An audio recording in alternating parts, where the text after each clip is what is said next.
पंजाबचे माजी उपमुख्यमंत्री सुखबीर सिंह बादल यांच्यावर काल नांदेडच्या गुरुमाता साहिब गुरुद्वारा परिसरामध्ये सेवेकरांनाच जीवघेणा हल्ला केला। त्याच्यामध्ये ते जखमी झाले होते आणि त्यांच्यावर या रुग्णालयामध्ये उपचार सुरू आहेत। कालपासून त्यांची प्रकृती स्थिर असल्याचं डॉक्टरांनी सांगितलेलं आहे।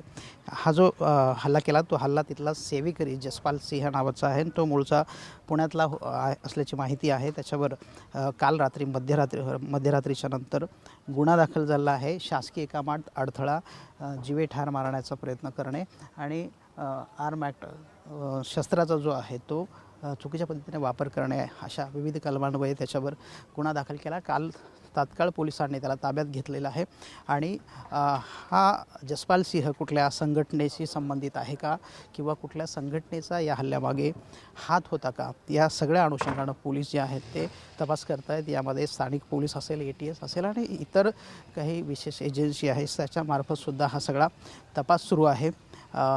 ताब्यात घेतल्यानंतर त्याने काही दावे केले होते, त्या अनुषंगानं सुद्धा पोलीस तपास करताना पाहायला मिळत आहेत। नेमकं या हल्ला का केला हेचं नेमकं कारण अद्यापपर्यंत कळलेलं नाही आहे, पण या अनुषंगानं गुन्हा दाखल झाला आहे आणि अधिक तपास जे आहे ते पोलीस करत आहेत। सुखबीर सिंह बादल हे आत्ताही रुग्णालयामध्ये आहेत आणि ते ज्या धार्मिक कार्यक्रमानंतर अखंड पाठ जे श्री सचखंड गुरुद्वारा येथे 3 दिवसाचा कार्यक्रम आहे त्याची आज समाप्ती आहे आणि त्या समाप्तीच्या निमित्तानं त्या कार्यक्रमाच्या निमित्तानं ते सहपरिवार आले होते। त्यांच्या 2 मुली, पत्नी, त्यांचे जावई आले होते आणि शहराच्या बाहेर गेल्यानंतर गुरुमाता साहेब जो मुगटला गुरुद्वारा आहे त्या गुरुद्वाराच्या बाहेर त्यांच्यावर हा हल्ला झाला होता आणि त्यामुळे जो आहे तो अखंड पाठ हा कार्यक्रम आहे तिथे समाप्तीला जाणं आवश्यक असतं आणि याला धार्मिक विधीला अत्यंत महत्त्व शीख समुदायामध्ये आहे। त्यामुळे त्यांचं संपूर्ण कुटुंबीय जे आहेत, पत्नी असतील, त्यांची 2 मुली असतील, जावई असतील, ते आता तिकडे श्री सचखंड गुरुद्वाऱ्यामध्ये जाणार आहेत आणि अखंड पाठ समाप्तीचा जो कार्यक्रम आहे या धार्मिक कार्यक्रमाला उपस्थित लावणार आहे। तिकडे मोठ्या प्रमाणात पोलिसांचा बंदोबस्त तैनात करण्यात आलेला आहे। एकूणच डॉक्टरांच्या सल्ल्यानुसारच सुखबीर सिंह बादल यांना सुट्टी देण्यात येणार आहे।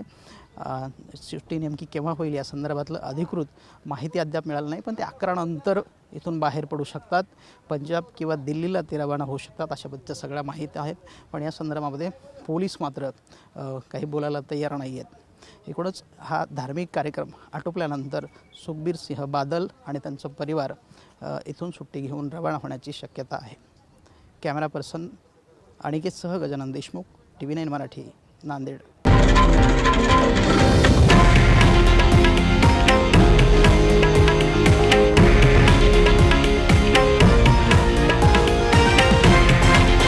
हे आहे देशातील नंबर 1 न्यूज नेटवर्क आणि आपण पाहत आहात TV9 मराठी, एकमेव।